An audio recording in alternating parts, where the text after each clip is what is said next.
Okay, I've had a couple of questions this week about the discussion topic, and I'm glad I got the questions because it's a good time to get into this.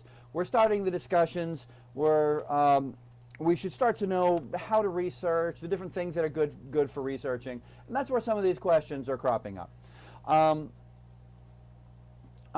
First of all, the debate for this our second week is that there's a lot of debates that have been kind of put to bed scientifically years ago, and we're still kind of cropping them up. We're talking about them a lot, and the weird part is most people think that their, we'll just say, divergent opinions are based upon science.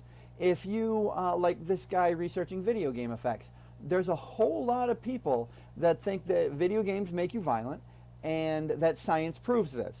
And the weird part is you see these people on Facebook or something, and they'll even pull up an article that appears on the surface to back up what they're saying, even though it really isn't. We'll get into that in a little bit.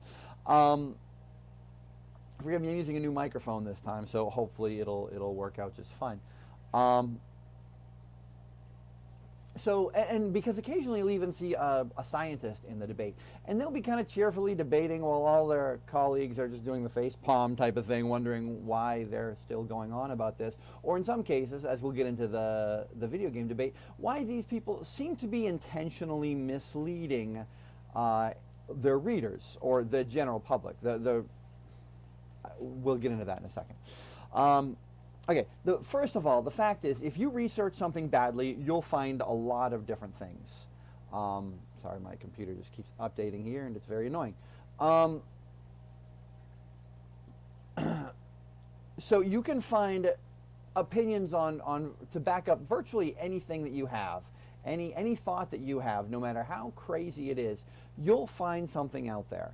And if you're particularly bad at interpreting science, or even just average at interpreting science, because it takes us years of research. I'm on my 12th year of education at this point. Then you can even see articles and think that they're backing you up. So we see this sort of stuff all the time. It's very, very common. And we have these opinions that we want to back up. We don't even realize that they're opinions. We believe in them with faith. And there's nothing wrong with faith, by the way. It makes the world a beautiful place. But faith isn't the same as fact. Belief isn't the same as fact, and opinion sure as hell isn't the same as fact. So, and if you think your beliefs are backed up with fact, then that causes for some problems. And that's some of the things that we're getting into. So I'll use video games as an example here. A bad way to research is to, say, do a Google search, and I'm not knocking Google searches, although there is a better way to do it. Do a Google search on do video games make you violent? And if you just type in do video games, Google will start to fill in the blanks for you, and the top two suggestions it's going to give are do video games, let's see what I write up here, do video games make you violent, and do video games cause violence. So, and these top searches are based on what other people are searching for. So this means that there's a whole lot of people doing this wrong. Most of the people are doing this wrong. And if that's what you search on, you're going to get a lot of different things. So I go through here. I've got this open on another window. And if I look at do video games make you aggressive, no, what did I do? Video games cause violence. I thought that would be the better of the two choices, other than make you violent. Do they cause violence? The top two are, the first one is called violent video games don't make you aggressive, and the next one is little by little violent video games make us more aggressive. So the top two results seem to disagree with each other. Well, that must mean there's an open debate, right? We have a couple of things, and some people saying this, some people saying this. Therefore, it's a debate. It's a thing that in the research, these even look like scholarly articles, even though they're not. They're journalistic articles. Somebody that read an article and may or may not have interpreted it well. The problem with this is that these things are. It's only a debate if these two articles are equal, and let's face it, this isn't playground anymore. Nothing is equal. Your children aren't equal. You can have two children and you can't treat them the same because they're totally different people. One will be older, one will be younger, one will be smarter, one will be dumber, one will be better physically than the other. So you might allow the younger one to play on the ice and the older one can't, simply because the older one is clumsy. People aren't equal and nothing is equal, so you can't treat them as though they're equal. So there's the question: how do you do it right? If that's how to do it wrong, pretending everything is equal, and then just doing a search for the thing that you already believe. Because that's the reason, by the way, that you would do a search for, do video games make you more violent? Because that's what you already believe. And you may be thinking of it as like, well, I just want to check to see if this is the case. But that's the wrong search to do. First of all, don't do a Google search. Type the word scholar into Google, and you'll get a thing called Google Scholar. It's an online database to tons of articles. It's fantastic. I'd highly recommend it. And then type in effects of video games. See, you're not inherently biasing your own search with the whack jobs. Because like I said, there's always going to be, you could type in, is climate change a hoax? And you're going to get a lot of people saying yes. But if you actually do a search on a science of climate change, there's not really too much debate. It's about a 98% thinking climate change is real and 2% thinking that it isn't. So really not an open debate. And the video games are the same way. So you do a Google Scholar search, you type in video game effects, and then here's the next trick, and this is one that kind of sucks, because most of us simply aren't qualified to have debates. And we hate that fact. We think that what we believe and what we think and even what we know is the same as what everybody else knows, but it isn't. People have different levels of education, and education would be worthless if that didn't make a difference, I suppose. So now, even though you have these articles, you then have to know more about it. Like in this case, if you do a Google Scholar search on video game effects, you then have to know that there's two scholars that are horribly biased, and they are really prolific. And the top guy's name is Craig Anderson. And it is virtually impossible. He's literally, in some cases, disproving his own work. And the guy is just not, he's not admitting it. He keeps revising his theories and saying that the effects are smaller and smaller, but they're still there if you use magic or something. And so now you have to discount, even with this search, now you have to discount basically everything from Craig Anderson. And what you get is 3 articles. The top 2 articles are from Craig Anderson. And then the next article is called Much Ado About Nothing, because they haven't found any effects of video game violence. And then you get through a couple more effects, and you see that those articles also are saying that video games don't cause you violence. Then people start talking about the emotional impact of video games and the social impact of video games and all these other effects that you might have. Because in the video game research, there's a lot of effects. It's really not just the violence that can happen. Essentially, people use video games for a reason. We seek out this entertainment, and therefore it has effects on us. And there's a lot of effects it can have. By the way, the trick to this, by the way, and why this particular literature is so poorly interpreted, is because when they look at violent video game effects, they're never looking at violent video game effects. They disproved that so long ago that even people like Anderson have backed off on it a lot. They're looking for video games causing aggression. The only problem is, operationally, they're defining aggression in a way that doesn't have a lot of external validity. We'll get into external validity later. That's basically whether or not it has effects outside of the laboratory. So they're testing whether or not it makes you slightly more aggressive for a little while, for like a few minutes, like watching a sports game or something. And the fact is, this isn't what most people care about. I mean, they're searching for it because that's all they have left to look for, because they haven't found any effects of actual violence. The thing that people care about, do video games cause school shooting? These big picture kind of things, they disproved so long ago. So now they're looking for very micro effects of tiny amounts of temporary aggression in specific instances. And people read that and they interpret it. Now, realistically, the scientists doing this are not being deceptive, okay? Because the audience they're writing this for are other scientists.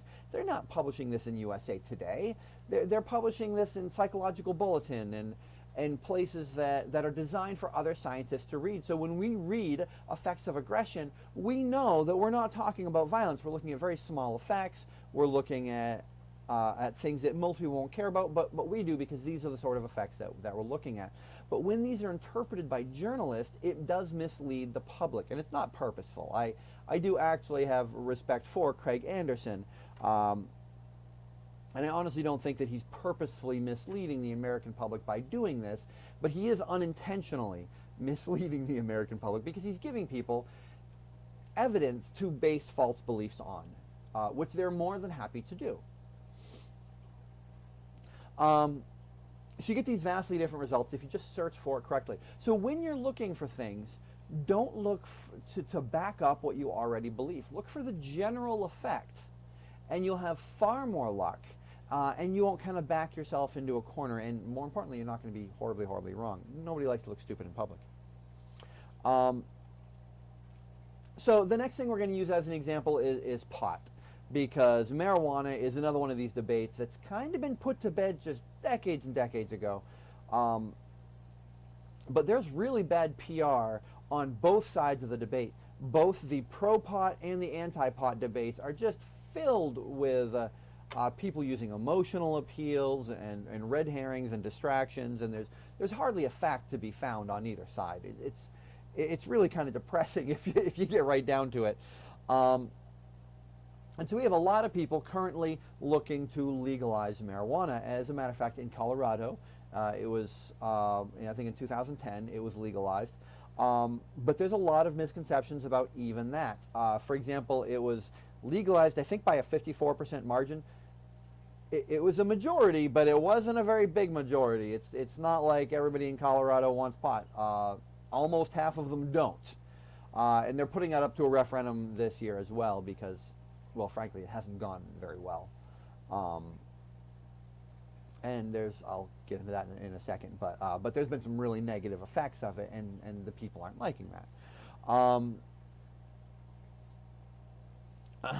Whether the facts go out over the belief, I mean, it didn't work last time, so it probably won't work this time either. But the fact is, this is a good example of something that people want to believe. They like how pot makes them feel, so they want to believe it's good for them.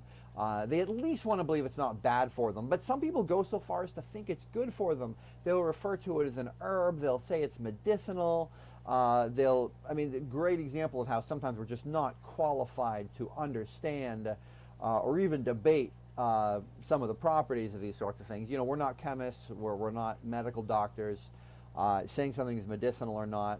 We're reading the articles, but we're misinterpreting them because we just don't have the knowledge in some cases. So if we don't understand the science involved, we have a hard time discussing it. In some cases, we can defeat this by looking at things in the past, see some of the effects that we've had.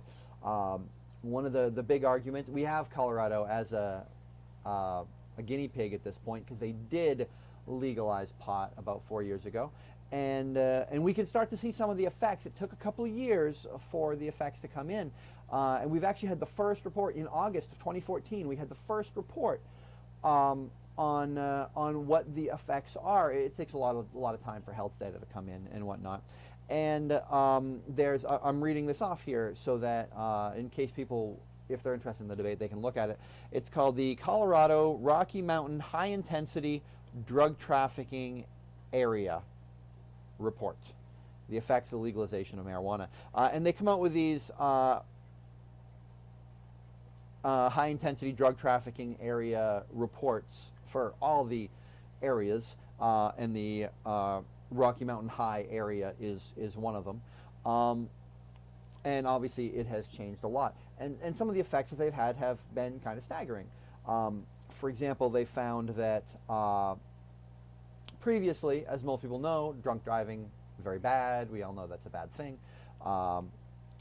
In the 80s and 90s, drunks were 2% of the population, of the driving population, and yet they accounted for 50% of all the accidents. So they have a lot more accidents than everybody else. 50% is a lot. Currently, according to the 2014 report, which is relatively recent, we have, I think it was 40% of all traffic accidents were the person was high. And that's pretty big. All right, that's really, really big. And they already knew a long time ago that driving while high is like twice as bad as driving while drunk. It's really bad for a whole variety of reasons. But in addition to that, they've also found letting a little bit of credibility to the already relatively credible gateway drug theory, which people love to hate. I never really understood that. They hate it just on principle. Using like, well, my Aunt Ethel smoked pot and she never did cocaine, so that seems to make a difference to them. But at this point, it's well, it's only like 40% of the car accidents they're high. The 40% they're just on pot. I think it's 70 to 80% they're on pot and something else. So there a lot more people are dying, and this actually leads you to another way you can kind of try to critically analyze whether or not the articles that you're reading have a lot of validity to them. There are some arguments that people make that only work if you don't think about it. And people are generally happy not to think about it, especially if they want to believe something. And again, pot is such a good example for this, because you hear a lot of the arguments people will say things like, it's like, well, no one's ever died from smoking pot. Okay, now, first of all, that's just so wholly inaccurate that it's literally laughable to say. But people make the argument a lot that no one's ever died from it. First of all, you can't even say that no one's overdosed from it. It's rare, but it does happen. But second of all, when you actually look at mortality rates of drugs, you're not often looking at the drawbacks of overdose. While it's true that it's very rare it's only a couple of recorded cases of people overdosing from marijuana. They're there, but they're not very visible. They're rare. It's not very often that people die of overdose of alcohol either. It's possible, but your body will literally throw up any extra alcohol. It's kind of hard to die of alcohol poisoning. You have to be a committed drunk, and or just be unusual in another way. But you look at other effects. You look at people drunk driving. Huge mortality rates there. You look at the bad decisions that people make. You look at all these other things that are associated with it, and that's kind of how you get the mortality rate. You can't just narrow it down to one thing that happens to be convenient for your point of view. So you're going to have problems there. It's another one that you see is people saying that, well, if we legalize pot, then we can collect taxes from pot. Well, this is actually called a straw man argument. You're defeating an argument that nobody else is making. No one is saying we should keep pot illegal because we hate taxes. It's not an issue. It's a health issue. It's a safety issue. Great. So we might collect a few million more in taxes. How many lives is that worth? Most people would make the debate that we should be spending money to make people healthier, not allowing people to kill themselves so that we can get money out of it. I mean, that's kind of a mercenary tactic. So again, you have to actually think about the underlying principles of the arguments that a lot of these articles are using. Because these articles are not generally written by scientists, they're written by bloggers, and they're written by journalists. And these people themselves are often poorly interpreting the evidence. I will actually have an entire discussion topic later on about the effects of marijuana, so I don't really want to get into it too much. That's why I'm only kind of brushing the surface here. So the deal is, opinions are not the same as facts. Your opinion, and I honestly want you to think this, your opinion is worthless. My opinion is worthless. Everybody's opinion is worthless. We love to worship opinions in this country. Everybody has a right to an opinion. But all the opinions are equally worthless when there's a fact to be had. Your opinion on whether or not you like chocolate or vanilla ice cream is great. That's fantastic. There's no facts to be had, and your opinion is great. What type of music you like to listen to? Fantastic. Have your opinion, love it, live it, learn it. But your opinion on something where there's a fact to be had, it just doesn't mean anything. Facts are always better. For that, I'm going to give a brief introduction on religion and science. I may or may not have went over this in another lecture, so I'll make this brief. Some people think religion and science intermix. They do not. By definition, they do not. Science is, by definition, and you should probably write this one down, science is learning information, learning facts. It's learning facts that are barely knowable. And that's important, because if you're learning something that's already been learned, then you're not actually doing science. Maybe at best you're confirming something, but you're exploring the barely understandable. Now religion is, and it's exploring the barely understandable by finding out facts. Religion is studying the non-understandable with belief. So they can never be the same, because one is barely understandable. It's understandable, but it's just on that cusp, and the other one is non-understandable. So in the old times, there were many things that were beyond our understanding.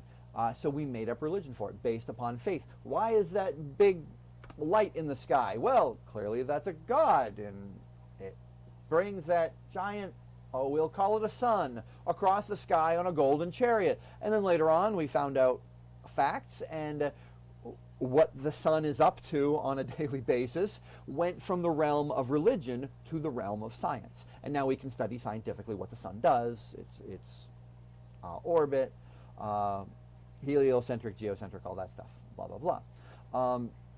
And every time this happens, religion feels a little bit threatened, because science is basically taking something that used to be in the realm of religion, and they're making it the realm of science, simply because we don't need belief for that particular thing. But really, religion and science can never be the same, and the more we know about science, the more it makes religion better, because there will always be things that will be in the realm of unanswerable. And these are the true things that religion probably should have always been focusing on. Science makes religion more focused. So there are certain things that we can never study. What happens after you die? Is there a difference between good and evil? What is right? What is wrong? These are very important questions that can enrich your life, that you have to believe based upon faith. There will never be anything scientifically to talk about these things. And so the more we get out of the way with science, the more religion can really flourish and bloom in a more important spiritual way, instead of tackling things that really should have never been their business to begin with. So we have this faith that's very important to us. So all that stuff said, I'm now just going to quickly mention a few things that are some suggestions for this week's topic. And some of these you guys may have mentioned already. And a lot of these are things that people really believe, and they're kind of anti-science about it. And this isn't necessarily just like a Republican or a Democrat thing. The anti-vaccine movement, for example, is primarily a Democrat thing, thinking they cause autisms, blah, blah, blah. Anti-GMOs, generally a Democrat thing.